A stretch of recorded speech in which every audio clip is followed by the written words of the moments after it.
Good morning students. आज का हमारा टॉपिक है program evaluation and review technique PERT.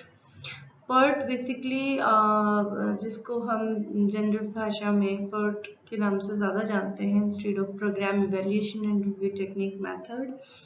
ये एक नेटवर्क मेथड है which is used to schedule, organize and coordinate tasks within a project. It is a network method which is used to schedule, organize and coordinate tasks. So it is basically a method to analyze the task involved in completing a given project.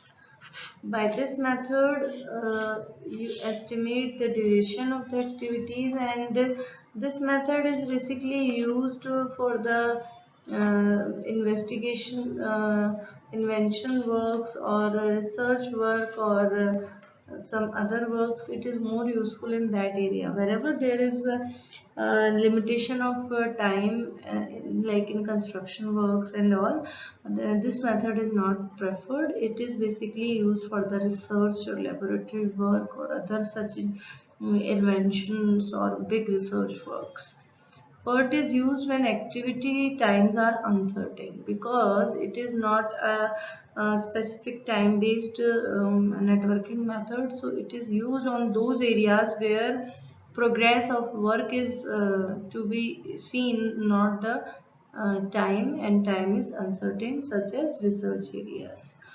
So PERT is basically determined to the duration of the work and decision making under risk. We have basically three times in PERT method. One is optimistic time, another one is pessimistic time, and third is most likely time. The minimum possible time required to accomplish a task, assuming everything proceeds better than is normally expected, means highly optimistic time हो गया जिसमें everything is going correct on the project and the process of the work, and there will be no hurdle. So this is the minimum time taken by the project.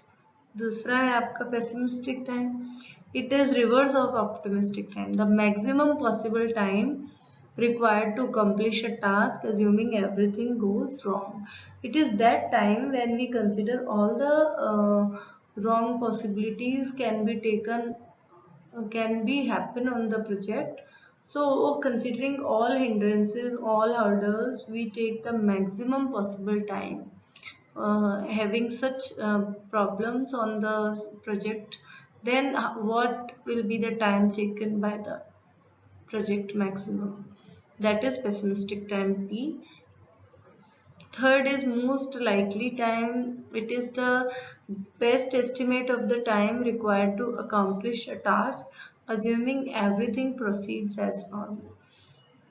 So ये basically वह समय है जब आप ये consider करते हो कि somewhere somefar there will be delay because of any hindrance, but not a very longer delay, and the things will be at place with the time.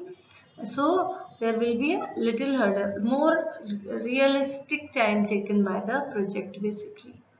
And through these three assumed times, one expected time is calculated, and इसके लिए जो formula use होता है that is P plus 4M plus O divided by 6, where P for pessimistic time, M for most likely time, and O for optimistic time.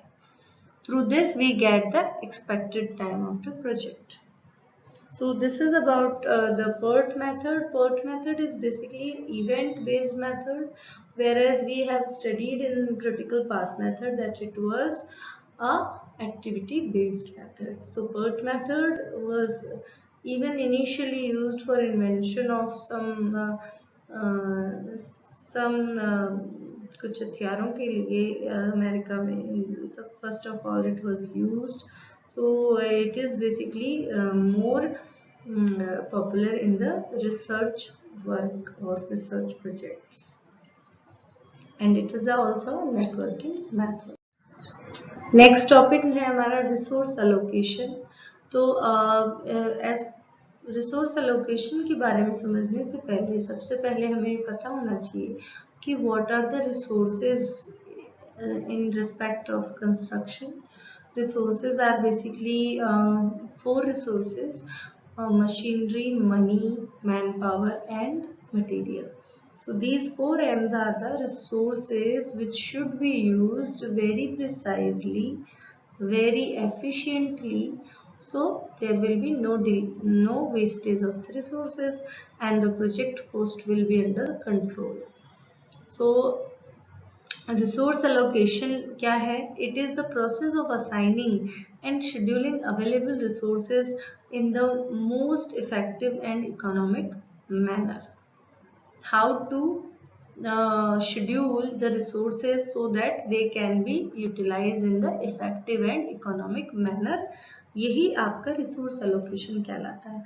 Further अगर हम इसको elaborate करें तो आप जानते हैं कि projects always need certain resources and resources are very limited. So if on a construction project some activities are running, कुछ एक्टिविटीज आपकी काम चल रही हैं, some parallel activities are also running. उसमें कोई एक्टिविटी आपकी पहले खत्म हो जाती है and another activity is still working. So जो एक्टिविटी आपकी पहले खत्म हुई है, if there is any left out of resources in respect of labour और मटेरियल और machinery, then you can't waste those resources until the next activity will start. You can allocate that resources to the another activity and progress that activity. So ultimately the result will be that resources will be utilized and the progress of the work will be increased. So इस तरीके से उसको use किया जा सकता है. So the task therefore lies with the project manager to determine the proper timing of those resources within the project schedule. हालांकि जो हमारा प्रोजेक्ट मैनेजर होता है उसकी रिस्पॉन्सिबिलिटी होती है कि वो पर्टिकुलर रिसोर्स की कितने दिनों की आवश्यकता है उसको पूरा डिटरमाइन करता है, कैलकुलेट करता है. But still there may be variation of some duration, so that variation is cover up instantly by using those resources or the different part of the site. So resources are utilized in such a manner that no wastage should be there on the construction site, and proper use of all resources such as material, money, machinery and manpower are consumed efficiently to make the project economical. So इस तरीके से resources को utilise करना कि आपकी जो आपका project cost है वो इकोनॉमिकल रहे और प्रोग्रेशन ऑफ वर्क और जो स्पीड ऑफ प्रोजेक्ट है वह भी आपकी मेंटेन रहे. This is known as resource allocation. Thank you.